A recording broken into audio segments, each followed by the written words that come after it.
What's going on, everybody? This is Island Hopper TV, and today we're coming to you from Toronto, Ontario, Canada. We're going to show you the best things to do while visiting here. There will be timestamps below in the description so you can bounce around from location to location. First up on the list is Scotiabank Arena. Now, this is where the Toronto Maple Leafs hockey team plays, as well as the Toronto Raptors. Depending on the time of year when you're here, you will be able to watch some of these games, and that is during the winter, late fall, early spring months, so try to get to one of these games. While in Toronto, be sure to check out their city parks. The most popular one is High Park, and what you can see here in Toronto is also going to be cherry blossoms, and those are here during late April, early May. So if you like cherry blossoms, go for a walk in the park, take pictures at one of the city parks. Another one is Withrow Park and Rouge National Urban Park.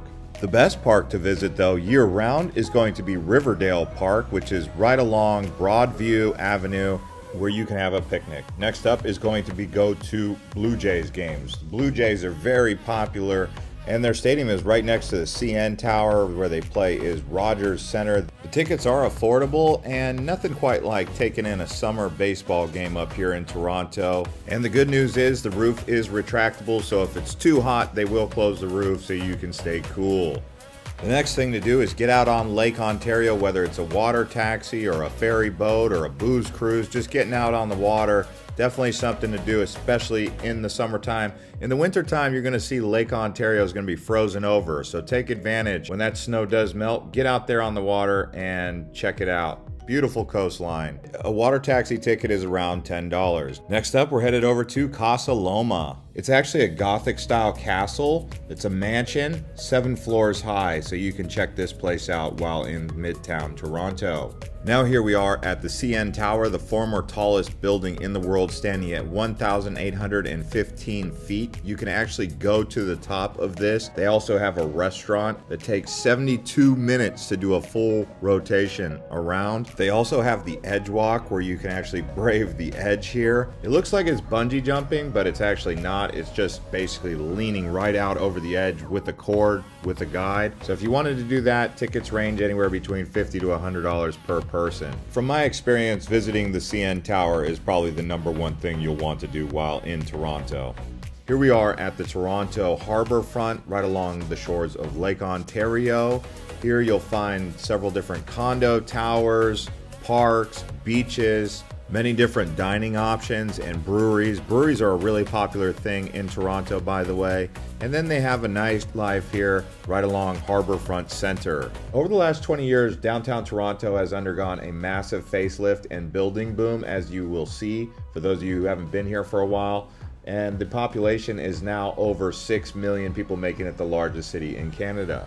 If you're looking for a popular market, be sure to check out the St. Lawrence Market. But another thing to consider is the many indoor markets here in Toronto because of the harsh cold winters, which leads us to the Toronto subway and the metro system overall. So getting underground, taking the metro is a great way to get away from all of that cold, snowy weather up top. And they also have 2 light rail lines. Next up is Toronto City Hall and the Nathan Phillips Square. This here is where you'll see that popular Toronto sign that's in many of the advertisements for the city. The actual square is used as a gathering place for celebrations and other festivals. Around 1.8 million people actually visited the square in 2022. So very popular place to come visit, take a picture. By the way, the City Hall is the most active in all of Canada. So if you happen to be in Toronto during New Year's or the Cavalcade of Lights, Remembrance Day, this is where you want to be if you want to be around a lot of people. Another popular thing to do in Toronto is go out to the islands. These are a must visit if you're here during the summer especially. They have parks, they have festivals, they have activities, just walking around. And believe it or not, they do have some beaches out here. So if you're going to take one of those water taxis, you would be coming out here on a 13-minute ride to the Toronto Islands. The 3 main islands are going to be Ward's Island, Center Island, and Hanlan's Point. Center Island being what is considered Toronto Island. Now there is also an amusement park out here called Centerville Amusement Park, so that's fun outdoor activities for the whole family if you guys want to check that out. Other activities include renting a bike, riding a bike, anything you can do with a bike in Toronto is very popular. Hiking, and then of course swimming at the beaches or just walking the paths, enjoying the beautiful outdoor environment. Another area to explore is going to be the entertainment district right here in downtown. It's concentrated around King Street West between University Avenue and Spadina. They have theaters, performing arts centers, and lots of other activities going on down here in the entertainment area. And as we continue to show you around Toronto, if you're new here, please consider subscribing and liking the video as we continue to show you around. Next up, we're headed to Union Station. Now, the cool thing about Union Station is you can go east or west. You can go east towards Montreal and Quebec City, or you can go west towards the inland provinces and then all the way towards Vancouver by train. Check out the train routes all across southern Canada.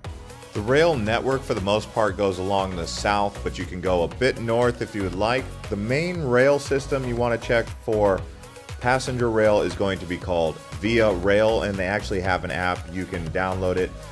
In the summertime, it does get expensive and quite busy, so try to book ahead of time to save money and also get a reservation. If it's your first time and you don't really want to go long distance, I recommend just simply taking the train from Toronto to Montreal. The route takes around 5 hours. Another activity is going to the Toronto Zoo. They have many different birds, giraffes, and gorillas, tigers, lots of different animals here, including polar bears.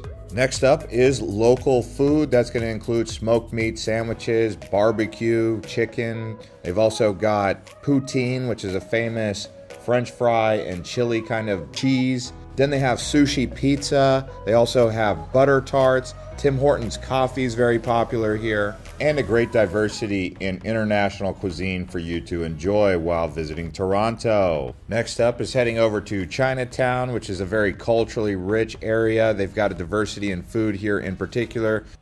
They've also got the Indian biryani restaurant. They have Japanese, Korean, and various other Asian cuisines here. Now here we are at Dundas Square, which is actually at the intersection of Yonge and Dundas. And it's like the Times Square of Canada, really right here in Toronto. They have the Toronto International Film Festival, the Luminata, and so many other city cultural festivals held here.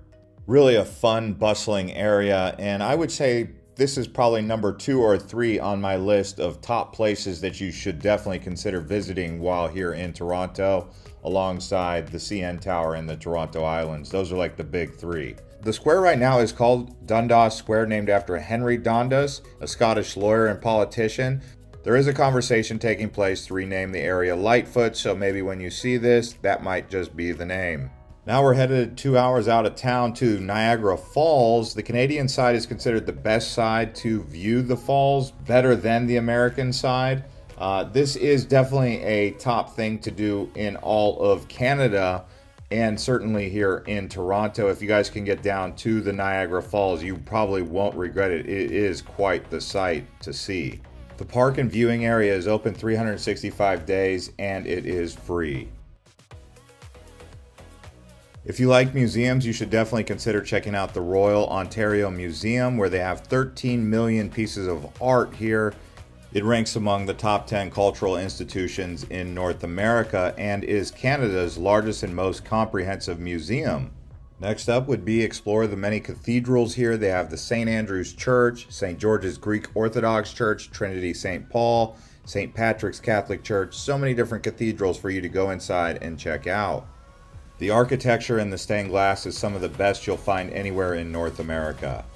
By the way, if you plan to visit Canada, do check the link description below, where we will put videos for Quebec City, Vancouver, and Montreal, so definitely check those below in the description.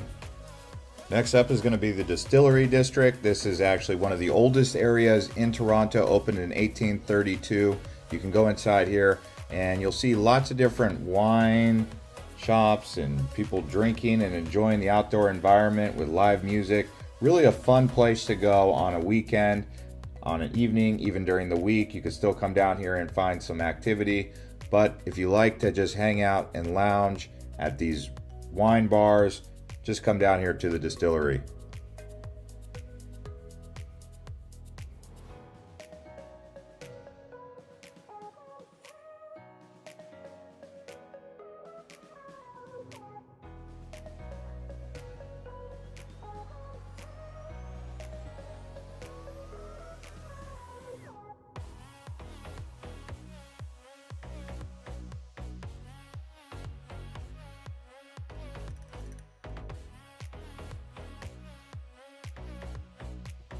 And if it is going to be your first time in Toronto, I do recommend doing a hop-on, hop-off bus tour because you'll get a really good idea of what there is to see and do, and go to the main core areas, and then you see something that you like, then you just go back to that area. That's kind of how I found Yonge and Dundas Street, as well as the distillery area. You can really see a lot of the city, get a lot of information and history by taking one of these tours.